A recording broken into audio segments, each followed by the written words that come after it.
On November 24, 1857, in a plantation house near the Combahee River in South Carolina, 8 members of the Rutledge family sat down for their annual Thanksgiving feast.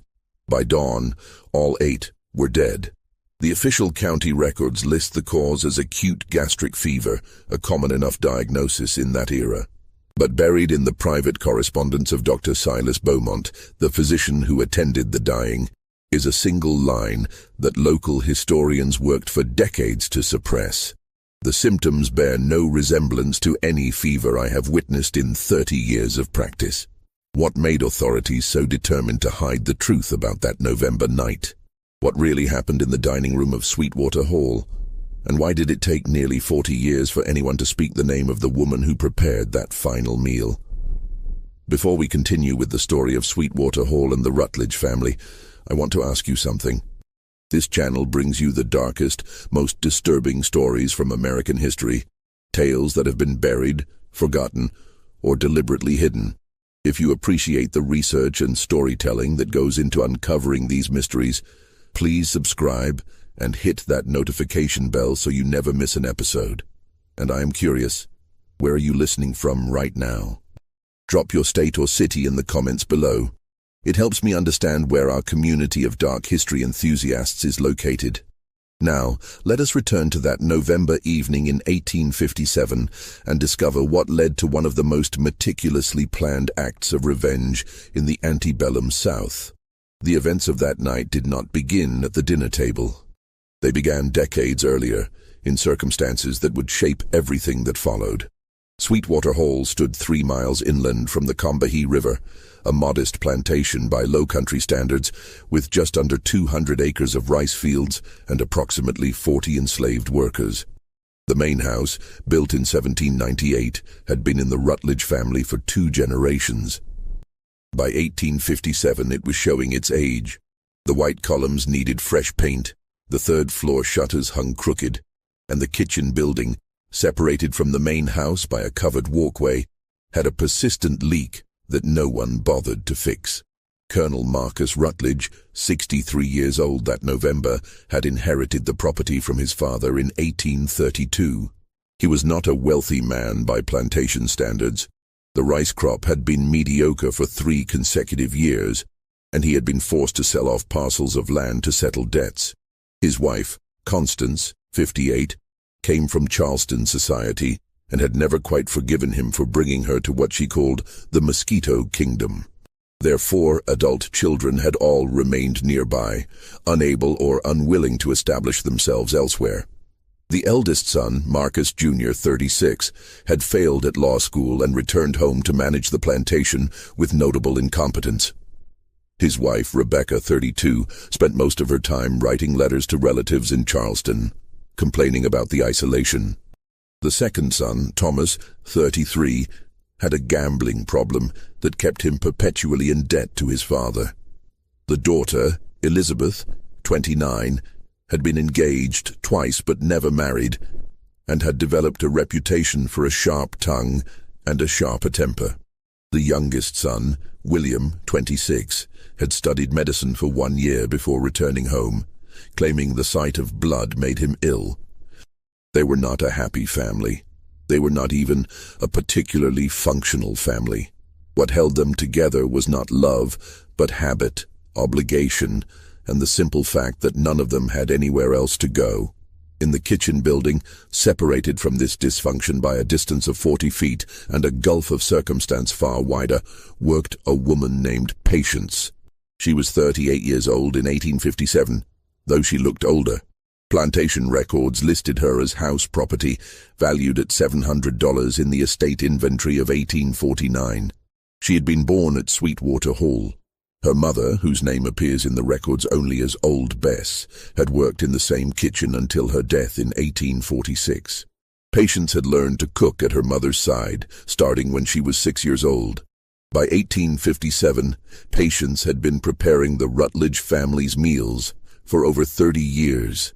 She knew precisely how Colonel Rutledge liked his coffee, how Rebecca would send back any dish with too much pepper, how Thomas would eat anything if he was drunk enough, which was most evenings. She knew the family's routines, their preferences, their secrets, and their weaknesses better than they knew them themselves. What she also knew, what she had carried with her every single day for 11 years, was that on March 7th, 1846, Marcus Jr. had sold her 10-year-old daughter, Grace, to a cotton broker from Alabama, who was passing through the area looking for young house servants. He had done this while his father was in Charleston on business, and he had done it without telling Patience beforehand. She had been preparing dinner when Grace was taken.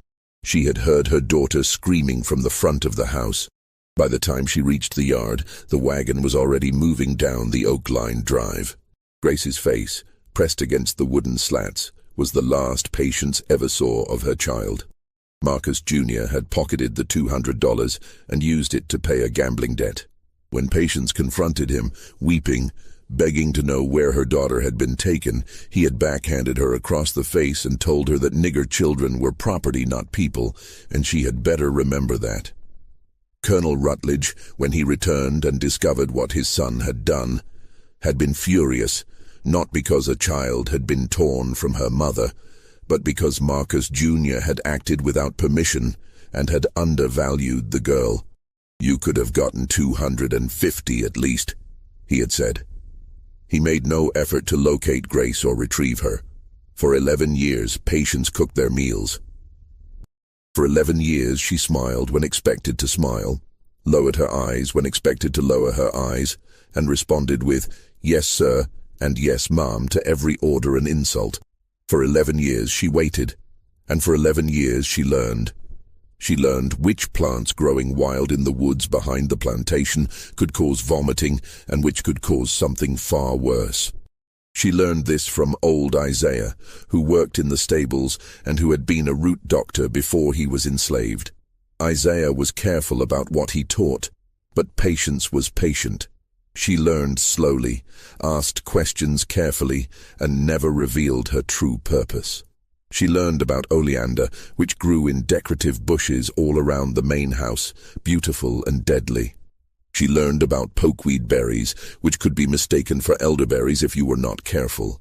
She learned about water hemlock root, which could be ground into a powder and which, in sufficient quantity, would cause convulsions, paralysis, and death within hours.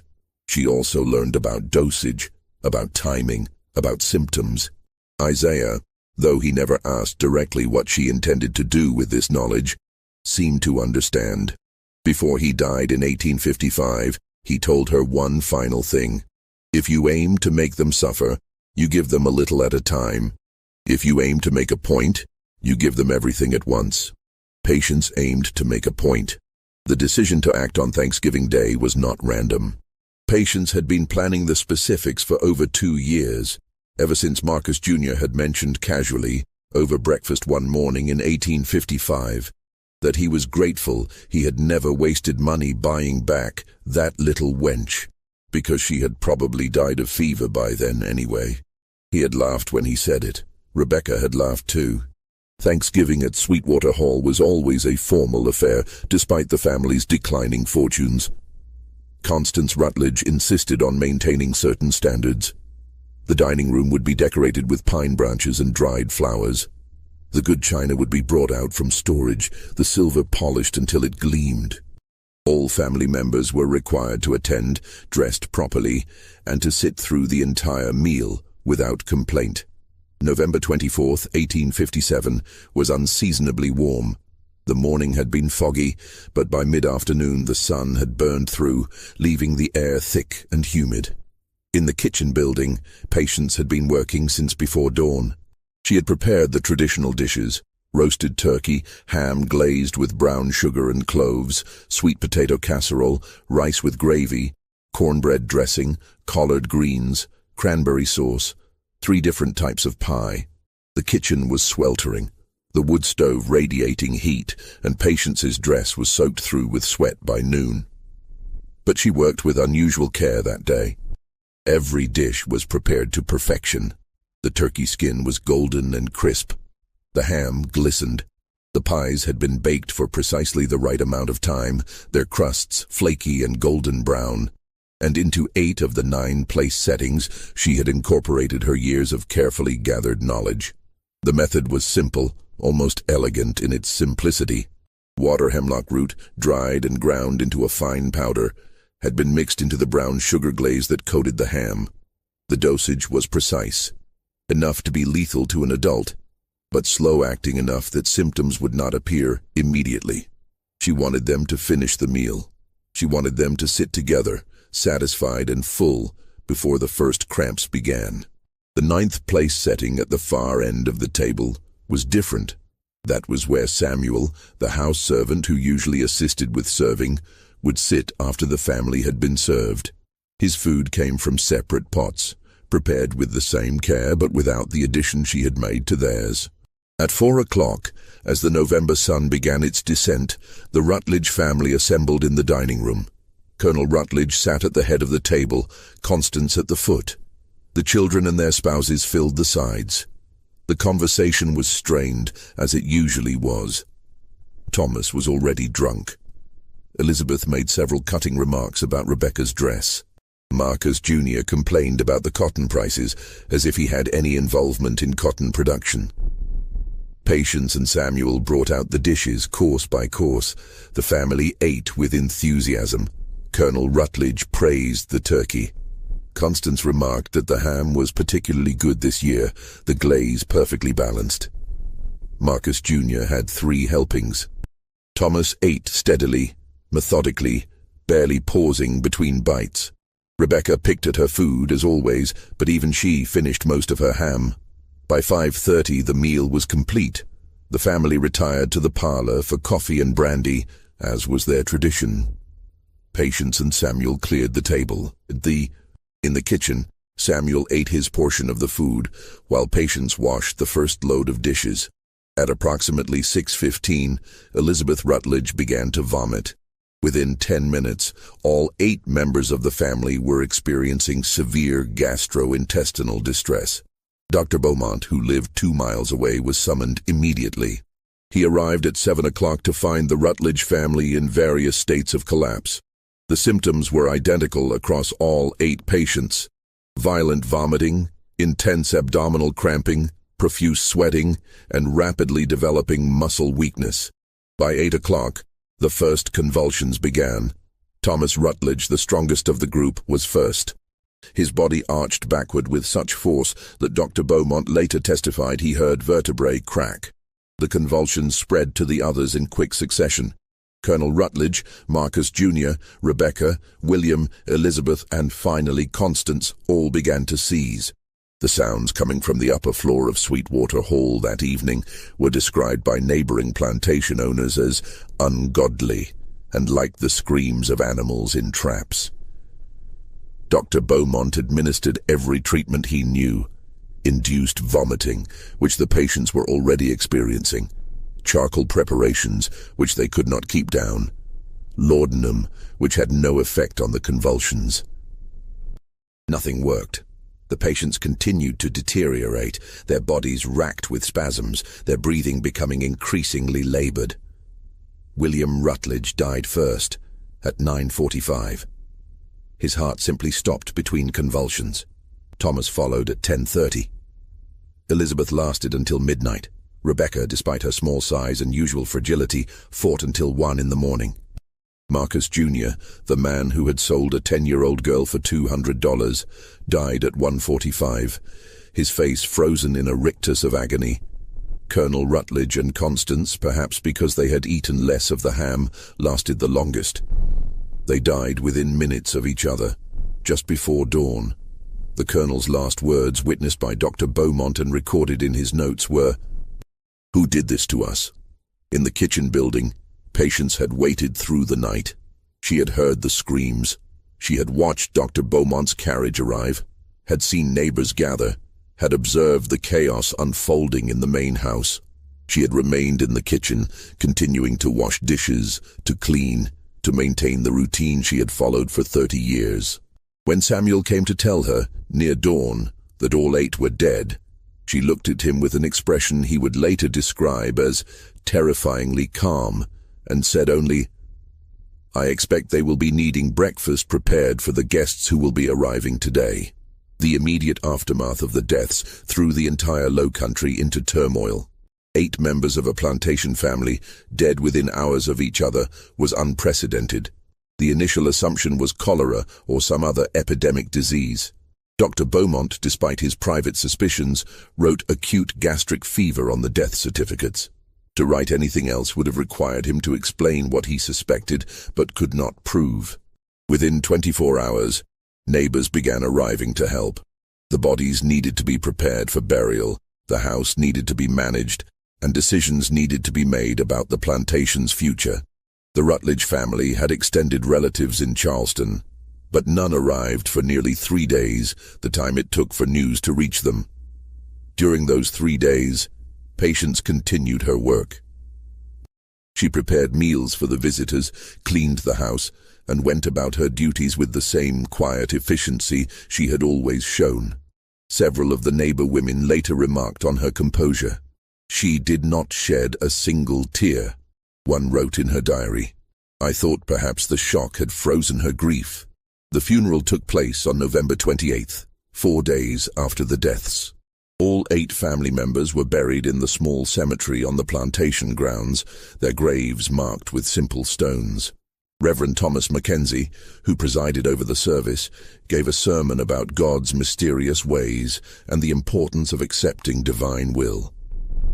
Nearly 200 people attended. Patience stood at the back of the crowd, her face expressionless. The investigation, such as it was, began almost immediately after the funeral. Dr. Beaumont, troubled by what he had witnessed, spoke privately with the county sheriff, Benjamin Hartwell. Sheriff Hartwell, a practical man with little patience for medical mysteries, was inclined to accept the fever diagnosis and close the matter. But Beaumont was insistent. "I have treated hundreds of fever cases," he told the sheriff. This was not fever. The symptoms were consistent with poisoning, specifically with some form of plant toxin. The convulsions, the rapidity of onset, the fact that all 8 were affected identically, all of this points to deliberate introduction of poison into food or drink. Sheriff Hartwell understood the implications immediately. If the Rutledge family had been poisoned, the most likely suspect was obvious. Patience had prepared the meal. She was enslaved. And under South Carolina law at that time, an enslaved person who murdered a white person was subject to execution, usually by hanging, sometimes by burning. But there were complications. First, there was no physical evidence. The food had been mostly consumed or thrown away. The few samples that remained showed nothing unusual under visual inspection, and there were no chemical tests available in that time and place that could detect plant toxins. Second, there were no witnesses to any suspicious activity. Samuel, who had worked alongside Patience that day, testified that she had prepared the meal exactly as she always did, using ingredients from the plantation's own stores. Third, and perhaps most importantly, there was the matter of motive and opportunity. If Patience had wanted to poison the family, she could have done so at any time over the past 30 years. Why now? Why on Thanksgiving? And why would she have remained at the plantation afterward rather than fleeing? Sheriff Hartwell questioned Patience on December 1st in the dining room of Sweetwater Hall with Dr. Beaumont and 2 other witnesses present. The interview was recorded in the sheriff's official notes, and those notes survive in the Colleton County archives. "Did you prepare the Thanksgiving meal served on November 24th? Hartwell asked. "Yes, sir," Patience replied. "Did you prepare it the same way you always prepare such meals?" "Yes, sir." "Did you add anything unusual to the food?" "No, sir." "Did you have any reason to wish harm to the Rutledge family?" Patience hesitated for a long moment before answering. The witnesses later disagreed on how to interpret that hesitation. Some thought she was carefully considering her response. Others thought she was experiencing genuine grief or confusion. "No, sir," she finally said. "You are aware that all 8 members of the family died after eating the meal you prepared?" "Yes, sir." "And you have no explanation for this?" "I expect it was the fever, sir, as the doctor said." Hartwell pressed her for another hour, but her answers never varied. She had prepared the meal as she always did. She had used ingredients from the Plantation stores. She had no explanation for the deaths. She showed no emotion throughout the questioning, which Hartwell noted in his report as suspicious in itself. But without evidence, without witnesses, and without a confession, there was nothing he could charge her with. The law required proof, even when the accused was enslaved. Suspicion was not enough. The Charleston relatives who eventually arrived to settle the estate faced a difficult decision. Patience was valuable property, worth at least $600, but she was also potentially dangerous. If she had poisoned the Rutledge family, what was to stop her from poisoning whoever purchased her next? The compromise solution was to sell her quickly and quietly, without mentioning the circumstances of the Rutledge deaths. In January of 1858, she was sold to a merchant named Edward Fletcher, who operated a dry goods store in Charleston and needed household help. The sale price was $400, a significant discount that raised no questions because it was explained as a quick estate settlement. Patience left Sweetwater Hall on January 15, 1858. She had lived there for 38 years. She never returned, and she never saw Grace again. Edward Fletcher's household in Charleston was small. Fletcher himself, his wife Margaret, and their 2 young daughters, ages 8 and 6. They lived above the store on Meeting Street, in a modest apartment that was nevertheless far more comfortable than the quarters Patience had occupied at Sweetwater Hall. Fletcher was a nervous man, thin and pale, with a persistent cough that his wife attributed to the dampness of Charleston's climate. He had bought Patience despite his wife's objections because he needed help in the store and could not afford to hire free labor. Margaret Fletcher made her unhappiness with the arrangement clear from the start. "I know what happened at that plantation," Margaret told her husband within Patience's hearing on the first day. "Everyone knows. And you brought her into our home, where our children sleep." The sheriff found no evidence. Fletcher replied weakly. "It was fever. The doctor said so." But Margaret's fears were not irrational, because by 1858, rumors about the Thanksgiving deaths had spread throughout the Charleston social circles. The story had evolved with each retelling. Some versions claimed that Patience had confessed before fleeing. Others insisted that physical evidence had been found but suppressed. A few even suggested that Patience had practiced African witchcraft and cursed the food, though these versions were considered less credible than the poisoning theory. The truth was that no one knew for certain what had happened at Sweetwater Hall, but everyone had an opinion. And in a society built on the forced labor of enslaved people, the possibility that one of them had successfully murdered 8 members of a plantation family was deeply, fundamentally threatening. Patience's life in the Fletcher household was carefully monitored. Margaret insisted that Patience never be left alone with food preparation. All meals were either prepared by Margaret herself or prepared by Patience under Margaret's direct supervision. Patience was not allowed near the family's sleeping quarters unsupervised. She was given a locked room in the back of the store and was required to remain there after the store closed each evening. For 6 months, nothing unusual occurred. Patience performed her duties with the same quiet efficiency she had always shown. She was polite, deferential, and gave no cause for complaint beyond Margaret's persistent anxiety. Fletcher's business actually improved slightly during this period, as Patience proved to be better at managing inventory than he had been. Then, in July of 1858, Edward Fletcher became ill. The illness began with stomach cramps and nausea, similar to but less severe than what the Rutledge family had experienced. Fletcher's family physician, Dr. Raymond Cortland, diagnosed it as acute dyspepsia and prescribed a bland diet and abstinence from alcohol. Fletcher improved within a few days. 2 weeks later, the symptoms returned, more severe this time. Fletcher was bedridden for 4 days. Dr. Cortland, growing concerned, began asking more detailed questions about Fletcher's diet and daily routine. When he learned that Patience had been purchased from the Rutledge estate, his concern deepened into alarm. "That woman needs to be removed from your household immediately," Cortland told Fletcher and Margaret in early August. "I do not care what the sheriff said or what the official cause of death was. The timing and nature of your illness is too similar to be coincidental." Fletcher, however, was in a difficult position. He had paid $400 for patience. He could not simply dismiss her without selling her first, and selling her would mean either taking a significant financial loss or lying to the buyer about her background. He needed time to find a solution. The solution, when it came, was not what anyone expected. On August 17, 1858, a woman appeared at Fletcher's store asking to speak with Patience. She was well-dressed, clearly from Charleston's merchant class, and she introduced herself as Mrs. Catherine Lowell, wife of a shipping agent. She had a peculiar request. "I understand you have in your household a woman named Patience, formerly of Sweetwater Hall Plantation," Mrs. Lowell said to Fletcher. "I wish to purchase her from you." Fletcher was immediately suspicious. "May I ask why?" he said. Mrs. Lowell's expression was difficult to read. "I have information regarding her daughter," she said. "Information she has been seeking for many years. I am willing to pay you $600 for her, which I believe is above what you paid."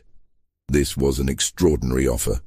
Fletcher had expected to lose money on Patience's resale, not profit from it. But he was also deeply wary. If Mrs. Lowell knew about Grace, she almost certainly knew about the Thanksgiving deaths. Why would she pay a premium for someone suspected of mass murder? "I will need to consult with my wife," Fletcher said. "Of course," Mrs. Lowell replied. "I will return tomorrow at the same time. But please understand, Mr. Fletcher, this offer will not remain open indefinitely. I am prepared to complete the transaction immediately if you agree." That evening, the Fletchers debated the offer. Margaret wanted to accept immediately, both for the profit and to remove Patience from their home. Edward was torn between financial sense and a growing curiosity about Mrs. Lowell's true motives. In the end, greed and fear combined to produce a decision. The next day, when Mrs. Lowell returned, Fletcher agreed to the sale. The paperwork was completed within an hour. Patience, who had not been consulted about any of this, was informed that she had been sold again and would be leaving with Mrs. Lowell immediately. As they walked away from Fletcher's store, Mrs. Lowell spoke for the first time directly to Patience. "I imagine you have questions," she said. Patience, after 11 years of containing every emotion, every thought, every flicker of hope or rage, allowed herself one question. "Do you know where Grace is?" Mrs. Lowell stopped walking and turned to face her. "I do," she said, "and I will tell you. But first, there is something you need to understand about who I am and why I have done this." Catherine Lowell was not who she claimed to be. Her real name was Catherine Brennan, and she was not the wife of a shipping agent. She was a widow whose husband, a Methodist minister named Thomas Brennan, had died of yellow fever in 1856. Since his death, she had dedicated herself to a cause that was both dangerous and illegal in South Carolina. She was an abolitionist. Not merely an abolitionist in sympathy, which many Charleston residents were privately, but an active participant in the network of people who helped enslaved individuals escape to freedom in the North. She was, in modern terms, a conductor on the Underground Railroad, though that term was not widely used at the time in South Carolina. Mrs. Lowell's work was funded by Northern abolition societies and carried out with extreme caution. South Carolina had some of the harshest laws in the nation regarding abolition activities. Anyone caught assisting enslaved people in escaping could be imprisoned, fined enormous sums, or even executed depending on the circumstances. The social consequences were equally severe. Exposure would mean complete ostracism from Charleston society. She had learned about Patience's story through the abolitionist network. News of the Thanksgiving deaths had traveled through back channels, whispered in the quarters of enslaved people across the Lowcountry, passed along to those who might use such information. To many enslaved people, Patience had become a figure of dark legend. The woman who had supposedly killed 8 white people and walked away free. Whether the story was true or not, Mrs. Lowell saw opportunity. If Patience had indeed done what people said, she was someone of exceptional courage and capability. And more importantly, she was someone who had every reason to hate the system that had enslaved her and stolen her child. "I need you to understand something," Mrs. Lowell told Patience as they walked through Charleston streets toward a boarding house on the city's outskirts. "Everything I am about to tell you could get both of us killed if the wrong people learn of it. But I believe you can be trusted. I believe you have already demonstrated that you can keep secrets." Over the next 3 hours, in a locked room at the boarding house, Mrs. Lowell explained the network she was part of, the routes used to move people north, the safe houses, the contacts, the methods of communication. She explained that she had been doing this work for 2 years and had successfully helped 19 people reach freedom in Pennsylvania and New York. And then she explained why she had sought out Patience, specifically. "I need someone who can work in a plantation household," Mrs. Lowell said. "Someone who will not draw suspicion. Someone who can identify which enslaved people are ready to escape and can be trusted.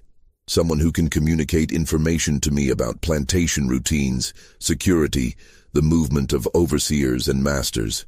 You have skills that are valuable to this work. But more than that, I believe you have motivation." Patience listened without speaking. When Mrs. Lowell finished, she asked the question that had been burning in her mind since they left Fletcher's store. "Where is Grace?" Mrs. Lowell's expression softened slightly. "She is in Montgomery, Alabama. She was sold twice after leaving South Carolina. The first sale was to a cotton plantation outside Mobile, where she worked for 4 years. The second sale was to a merchant family in Montgomery, where she currently works as a house servant. She is alive.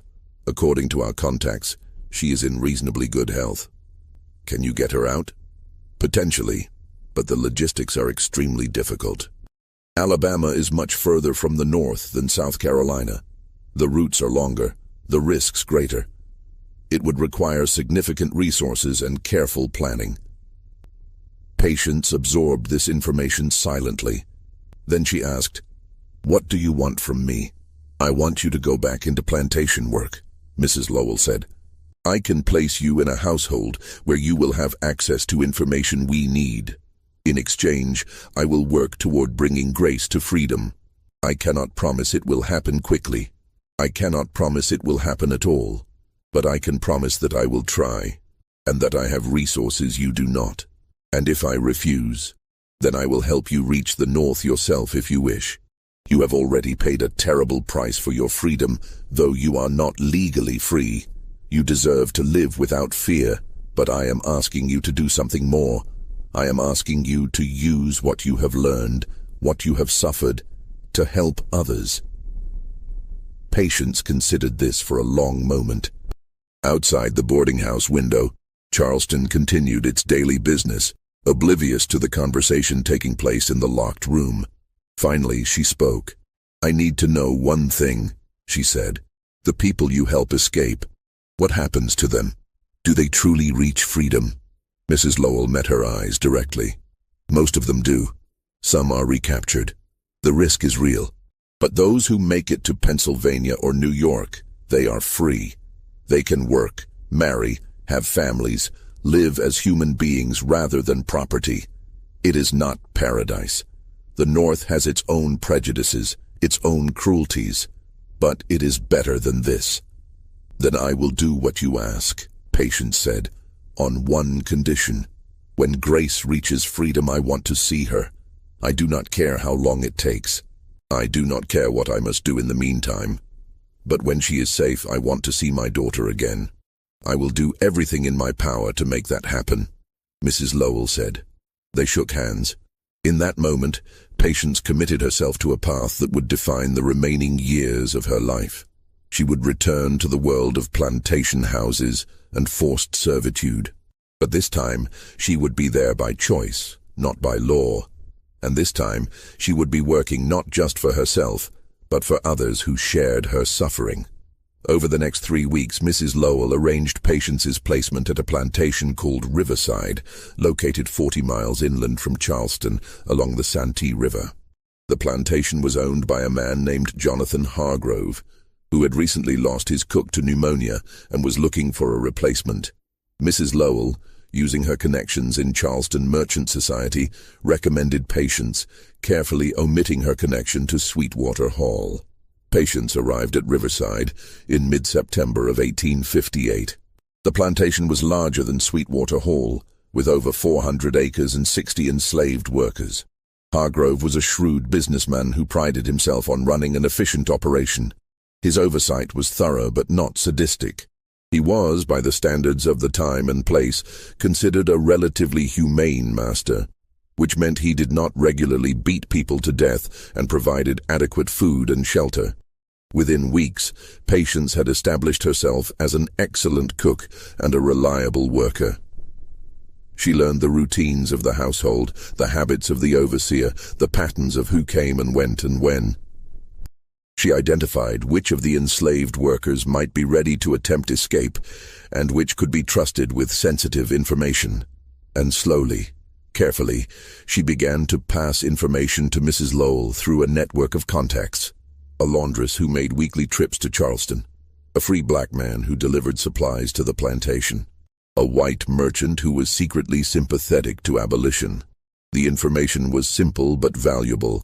When Hargrove would be away on business, when the overseer was distracted with other matters, which routes through the swamp were passable at which times of year, where dogs were kept and how they could be avoided. Over the following months, 3 people escaped from Riverside Plantation using information Patience had provided. All 3 reached Pennsylvania safely. Mrs. Lowell sent word of their success through the network, and with that word came a message for Patience.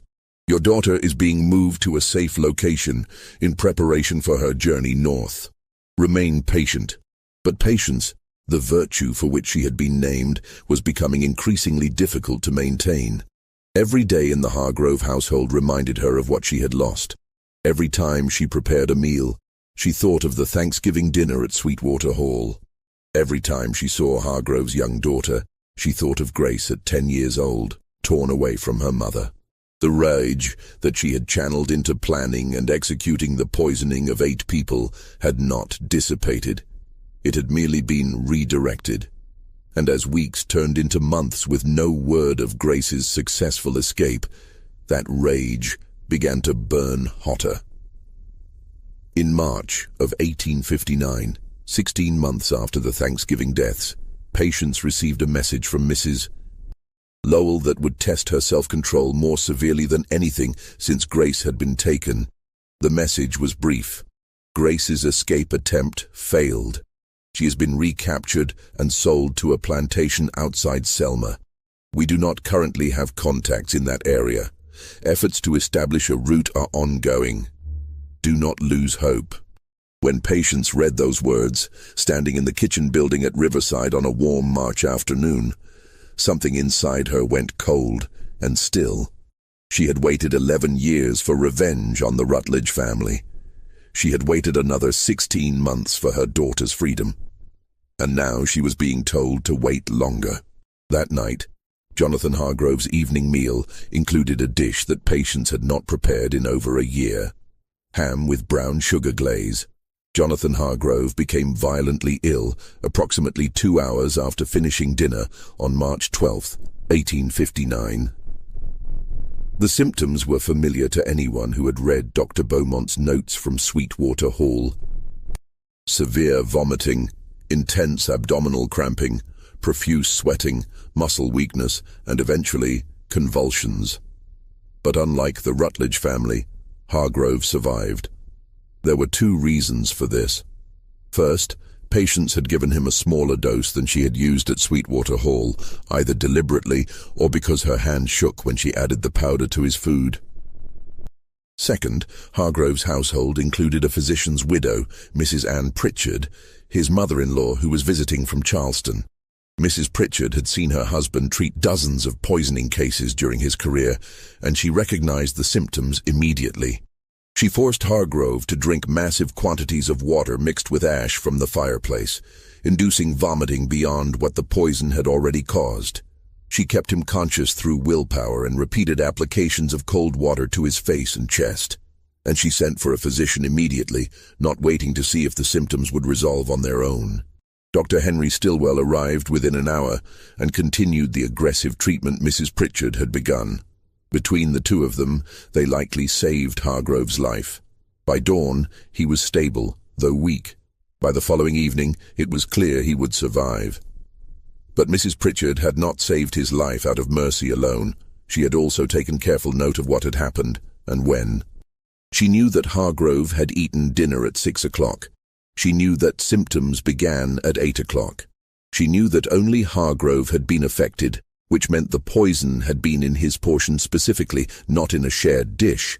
And she knew who had prepared the meal. The discovery of what Mrs. Pritchard found in the kitchen building would become the centerpiece of the prosecution's case. She had waited until dawn, when Hargrove's condition had stabilized, before conducting her search. She had been methodical, checking every jar, every container, every conceivable hiding place where something dangerous might be kept. The loose floorboard beneath the preparation table had given itself away with a slight creak when she stepped on it. Beneath it, wrapped carefully in a piece of old linen, was a cloth bag, no larger than a woman's hand. Inside that bag was approximately 2 ounces of dried root material, already ground into a coarse powder. Mrs. Pritchard had been careful not to touch it directly. She had her late husband's medical books in her traveling trunk, and she spent the next hour comparing the physical characteristics of the powder to descriptions of various poisonous plants. Water hemlock root, when dried and ground, has a distinctive yellowish-brown color and a faint unpleasant odor that some compare to parsnips left too long in damp earth. The powder in the bag matched these characteristics precisely. More tellingly, her husband's notes included a case study from 1843 involving a child who had died after consuming water hemlock root. The symptoms described matched what she had witnessed in Hargrove almost exactly. When Sheriff William Talbot arrived at Riverside on March 14th to investigate, Mrs. Pritchard presented him with the evidence and a written statement detailing her findings. She also presented him with something else, a theory. This woman did not act on impulse. Mrs. Pritchard told the sheriff in Hargrove's study, with Hargrove himself, still weak but recovering, listening from a chair by the window. The poison was prepared in advance, hidden deliberately. This suggests premeditation and planning. And if she planned to poison Mr. Hargrove, who had shown her no particular cruelty, what might she have done to previous masters? Sheriff Talbot had been in law enforcement long enough to recognize where this line of reasoning led. You are suggesting she may be connected to other incidents? I am suggesting that someone should inquire whether she has any history of similar occurrences. Mrs. Pritchard replied. Hargrove, his voice still hoarse from the ordeal, added a critical piece of information. I purchased her from Edward Fletcher in Charleston. Fletcher purchased her from the Rutledge estate settlement. The Rutledge family, if you recall, died under mysterious circumstances in late 1857.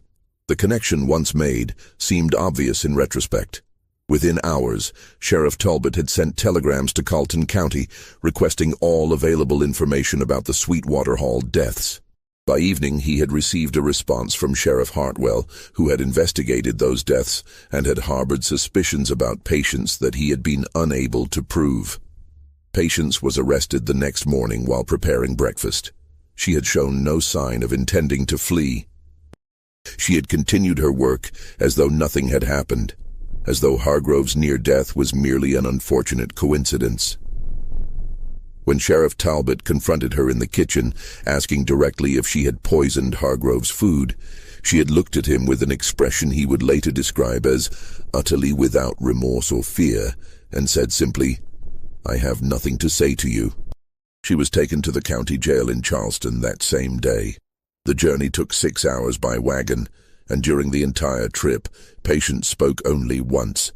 As they passed through a small town along the route, she asked the deputy escorting her what month it was. When he told her it was March, she nodded and said nothing more. The trial of Patience began on April 26, 1859, in the Charleston courthouse. The building was packed with spectators from the first day. News of the arrest had spread quickly, and the connection to the Sweetwater Hall deaths had transformed what might have been a routine case into something far more sensational. The prosecution was led by District Attorney Marcus Sullivan, an ambitious lawyer who recognized that this case could make his career. His opening statement was calculated to horrify. "Gentlemen of the jury, you will hear evidence of a woman who has used her position of trust in the households of respectable families to commit acts of murder that are almost unprecedented in their scope and cruelty. This is not a case of spontaneous violence or self-defense. This is calculated, cold-blooded poisoning, carried out with planning and deliberation. The evidence presented over the first 2 days was damning. Dr. Stillwell testified about Hargrove's symptoms and his opinion that they were consistent with plant poisoning. Mrs. Pritchard testified about finding the hidden poison and described in detail the methodical way she had searched the kitchen. Sheriff Talbot presented the physical evidence: the cloth bag, its contents, the linen wrapping. On the third day, the prosecution called Sheriff Hartwell from Colleton County. His testimony about the Sweetwater Hall investigation was particularly damaging. He described his suspicions at the time, his questioning of Patience, her calm demeanor, and his frustration at being unable to prove anything. "I knew in my gut that something was wrong," he testified. "But without evidence, without confession, without witnesses, my hands were tied." Dr. Beaumont's written notes from that night were entered into evidence and read aloud to the jury. The descriptions of the Rutledge family's suffering were graphic enough that several jury members visibly reacted. The similarities between those symptoms and what Hargrove had experienced were undeniable. The defense attorney, Robert Mansfield, was a young lawyer who had been practicing for less than 2 years. He had been appointed by the court because Patience, as enslaved property, could not hire her own counsel and had no one willing to pay for her defense. Mansfield was in an impossible position. The evidence was overwhelming. The public sentiment was against his client, and he had almost no resources to mount an effective defense.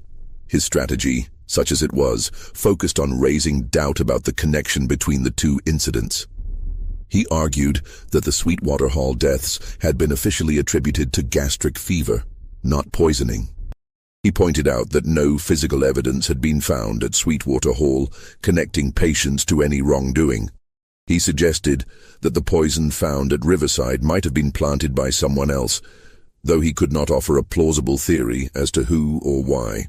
His cross-examination of Mrs. Pritchard was particularly weak.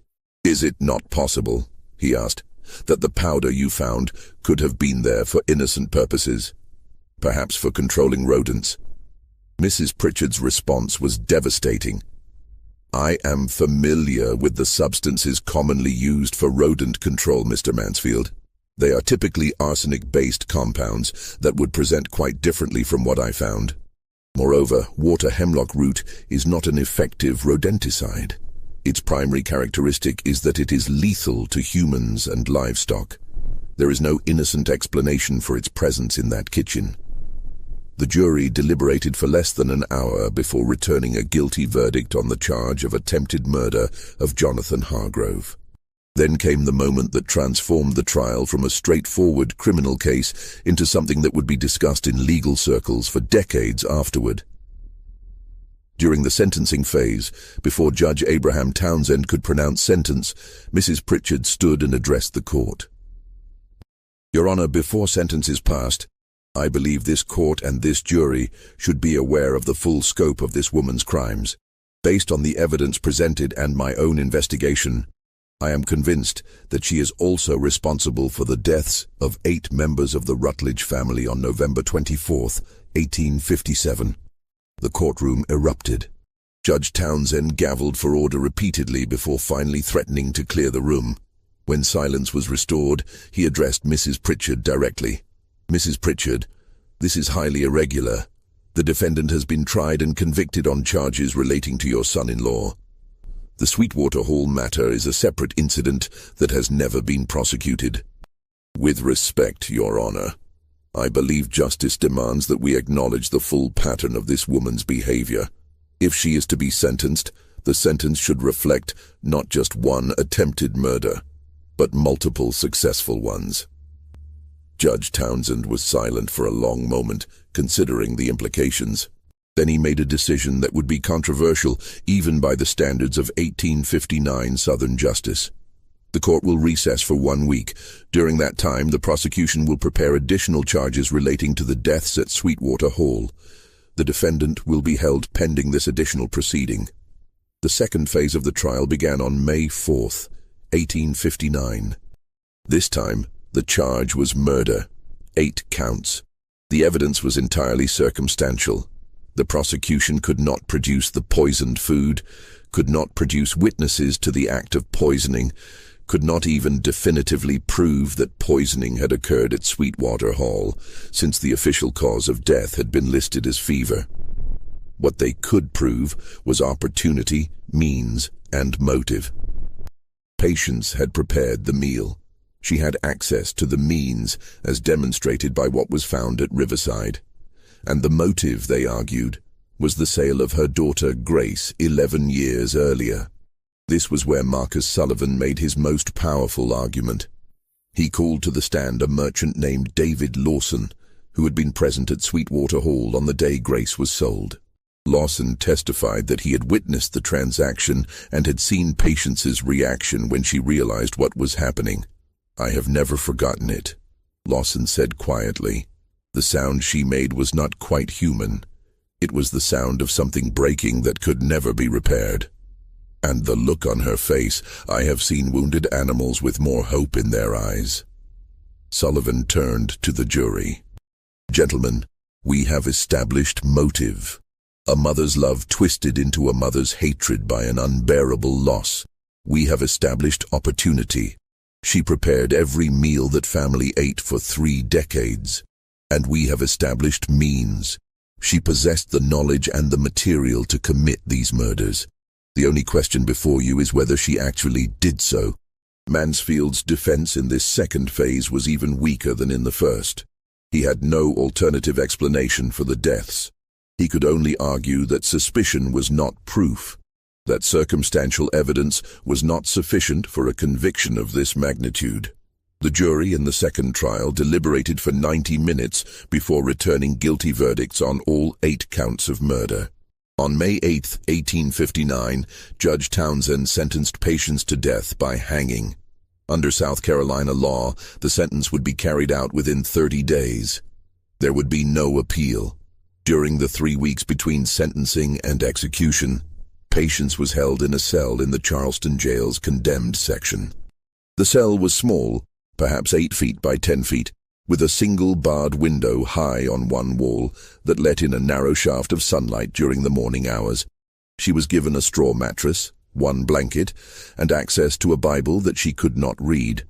She was allowed no visitors except the court-appointed chaplain, a Methodist minister named Reverend James Carlson, who came twice a week to pray with her and encourage her to confess her sins before meeting her Maker. Carlson was a young man, earnest and well-meaning, who genuinely believed he was trying to save Patience's eternal soul. Their conversations, recorded in Carlson's private journal, reveal a woman who remained defiant to the end. When he asked her if she wished to confess to the murders, she told him, "I have nothing to confess. Confession requires regret, and I have none." When he pressed her, asking if she felt no remorse for taking human lives, she replied, "Those people were not human in the eyes of the law. I was not human in the eyes of the law. Tell me, Reverend, can an animal murder? Or does murder require that both the killer and the killed be recognized as human beings?" Carlson found this response deeply troubling. He wrote in his journal, "She speaks with a clarity and intelligence that makes her crimes all the more horrifying. She is not mad. She is not confused. She knew exactly what she was doing, and she believes it was justified. How does one minister to such a soul?" On his final visit, 3 days before the execution, Carlson asked Patience if she had any final words she wished to have recorded, any message for those who would remember her. She gave him only one message, which he wrote down word for word. "Tell my daughter Grace that I never stopped looking for her. Tell her that everything I did because I loved her. Tell her that she should be free." Carlson asked her if she knew where Grace was. Patience shook her head. "I do not know if she is alive or dead. I do not know if she remembers me. But if she lives, and if she ever learns what happened to me, I want her to know that I loved her more than my own life." That message, written on a single sheet of paper in Carlson's careful handwriting, was placed in his personal papers. It would not be discovered until 1932, when his grandson donated those papers to the Charleston Historical Society. By then, if Grace had survived, she would have been 96 years old. The final days before the execution were marked by unusual activity in Charleston's abolitionist circles, though this would not become clear until years later. A woman matching Catherine Lowell's description was seen multiple times near the jail, though she never attempted to visit patients directly. Money changed hands in back rooms and quiet corners. Messages were sent north by means that deliberately left no paper trail. On the morning of June 1st, 1859, Patience was led from her cell at 9 o'clock. She had been given a simple grey dress to wear, newer and cleaner than anything she had owned in life. Her hands were bound behind her back, and a hood was prepared to place over her head once she reached the scaffold. The execution was to take place in the courtyard behind the jail, as was customary. A platform had been constructed specifically for this purpose, with 13 steps leading up to the scaffold, a symbolic number that Patience likely did not notice or care about. The noose had been tested the previous evening with weights to ensure it would function properly. A crowd of approximately 300 people had gathered. Public executions were still common entertainment in 1859, though attitudes were beginning to shift. In the crowd were plantation owners and their wives, merchants, laborers, sailors, and a handful of free black residents who had come for reasons of their own. Some were there out of morbid curiosity, others came because they believed justice was being served. A few came for reasons they could not have articulated, drawn by the spectacle of a woman being executed for refusing to accept her enslavement. As Patience was led across the courtyard, she walked steadily, without stumbling or requiring assistance. Her face was composed, though observers would later disagree about what emotion, if any, showed in her expression. Some said she looked resigned. Others said she looked peaceful. A few swore they saw something that looked like triumph. When she reached the scaffold, the executioner, a man named Thomas Greaves, who had been performing this function for the county for 7 years, guided her up the steps. At the top, he positioned her over the trapdoor and placed the noose around her neck, adjusting it carefully to ensure a quick death. This was considered humane, the minimum courtesy extended even to condemned criminals. Judge Townsend, who had attended the execution as was his custom, asked the required question, "Do you have any final words?" Patience spoke clearly enough that people in the front rows of the crowd could hear her, though those further back had to rely on second-hand accounts of what she said. "I have nothing to confess because I have done nothing wrong. Everything I did was in service of love and freedom. I regret only that I did not do more." Then she added one final sentence that many in the crowd found incomprehensible at the time, but which would be debated for years afterward. "The seeds have been planted. Others will harvest what I could not." The hood was placed over her head. Reverend Carlson recited a brief prayer. At 9:37 in the morning, Thomas Greaves released the lever, and the trapdoor opened. The official record states that death was instantaneous. Patience's body dropped approximately 5 feet, and her neck broke cleanly. The prison physician, who examined the body afterward, confirmed that she had died immediately upon the drop. This was recorded as a successful execution, carried out according to proper procedure. Her body was buried that same afternoon in the paupers section of the prison cemetery, in an unmarked grave. Under the law at that time, executed criminals were not entitled to marked graves or proper Christian burial in consecrated ground, though Reverend Carlson insisted on reading a brief service over the gravesite, despite the objections of some witnesses. The story should have ended there, with Patience dead and buried, her crimes punished, justice served according to the standards of her time and place. And indeed, for most people who witnessed or heard about the execution, that is where the story ended. But there are threads that extend beyond that June morning, threads that suggest the story is more complex than it appears. First, there is the matter of the plant material found in Patience's quarters at Riverside. The prosecution claimed it was water hemlock root, and that claim was never effectively challenged in court. But Dr. Stillwell, the physician who treated Hargrove, later wrote in his private journal that he was not entirely convinced the symptoms matched water hemlock poisoning. They were similar, but not identical. He suspected a different toxin might have been involved, possibly a combination of substances he could not identify. Second, there is the curious fact that Samuel, the house servant who worked alongside Patience at Sweetwater Hall, disappeared from the historical record entirely after the Thanksgiving deaths. He was not sold with the rest of the estate property. He was not recorded as having died. He simply vanished. Several historians have speculated that he may have successfully escaped to the north, possibly with assistance from abolition networks. Third, and most intriguingly, there are records from the Underground Railroad network that survived the Civil War. These records, scattered across various archives in Pennsylvania and New York, include references to a woman named Grace who reached Philadelphia in June of 1859, just weeks after Patience's execution.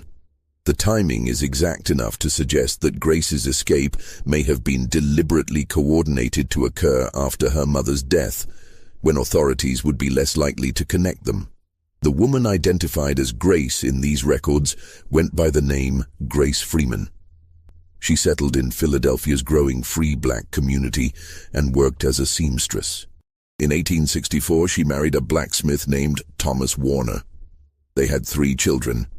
Grace lived until 1908, dying at the age of 72.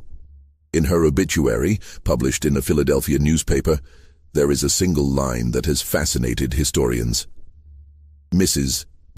Warner often spoke of her mother, who she described as a woman of remarkable strength and determination who had sacrificed everything for her daughter's freedom.